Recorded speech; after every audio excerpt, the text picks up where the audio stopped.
Ever feel like there's something wrong with you because you don't have this huge circle of friends? Yeah, you are definitely not alone.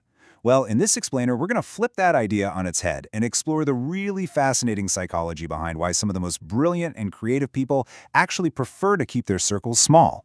Antisocial, broken, a failure, right? I mean, these are the words that get tossed around. Society has this way of making you feel like if you don't have a packed social calendar, something is fundamentally wrong with you. And it's so easy to start believing that stuff. But what if we've been looking at this completely backwards? What if having just a few friends isn't a flaw at all, but actually a sign of a really unique and powerful mind? For a lot of people, it's not about being broken. It's just about being wired differently. It's about having a brain that finds all that constant social chatter kind of draining, maybe a little shallow, and just not that fulfilling. So what's the very first sign that you might just have one of these unique minds? Well, it's a trait that completely turns that whole antisocial label upside down. Okay, this is a really important distinction to make. People with fewer friends aren't avoiding connection, not at all. They're avoiding the wrong kind of connection. You know, the surface level stuff. They just can't stand small talk. They get drained by superficial interactions. And they're really put off by friendships that feel, well, fake. And you know, psychology totally backs this up. It was never about the number of friends you collect. It's always been about the quality of those friendships. People who are deeper thinkers just aren't willing to waste their energy on connections that have no substance. Honestly, they'd rather be alone than be in a room full of people who don't really get them.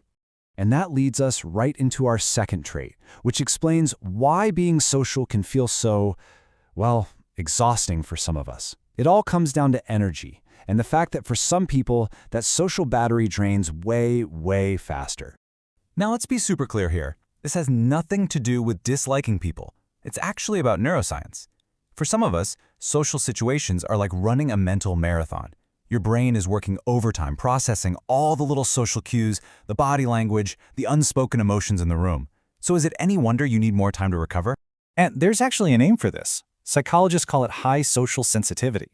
This isn't a choice you make, it's a biological fact. If your nervous system is just more sensitive, big social events can feel pretty overwhelming. So when you dip out of a party early, you're not being rude. You're just taking care of your brain. It's that simple.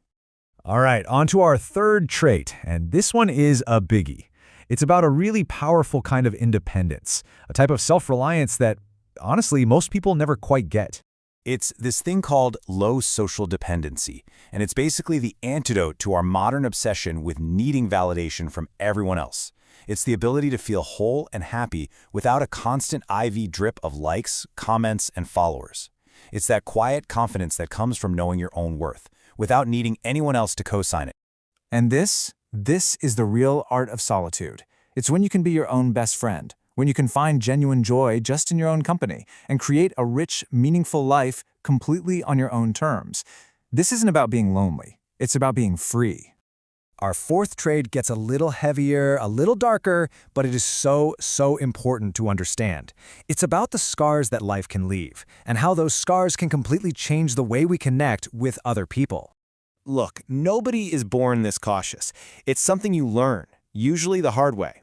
It's the lesson you get after a painful betrayal, maybe a childhood where you felt neglected, or just spending years surrounded by people who, it turns out, didn't have your back. And this is literally your brain's self-defense mode kicking in.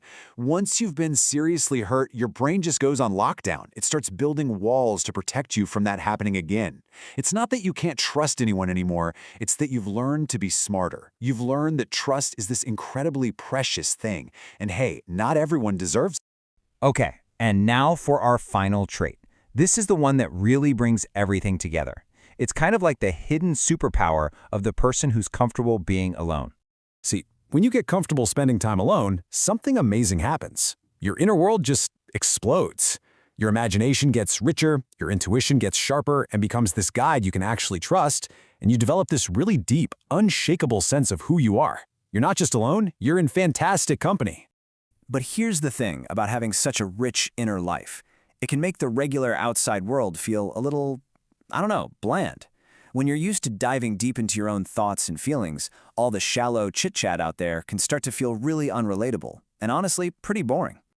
So, let's pull all this together. What does it all mean? What's the big takeaway here? It's really simple when you think about it. Having few friends isn't a weakness. It's just a different kind of strength. So if you have just a few friends, it doesn't mean you're broken. Not at all. It means you're selective. It means you value quality over quantity. It means you're not afraid to be alone because you know that you're in pretty good company when you are. So if this sounds like you, if you're one of those people, I want you to hold on to this. You're not a loner. You're a pioneer. You're out there forging your own path, building your own world, and creating a life that feels rich and true to who you are. And that is absolutely something to be celebrated, not ashamed of.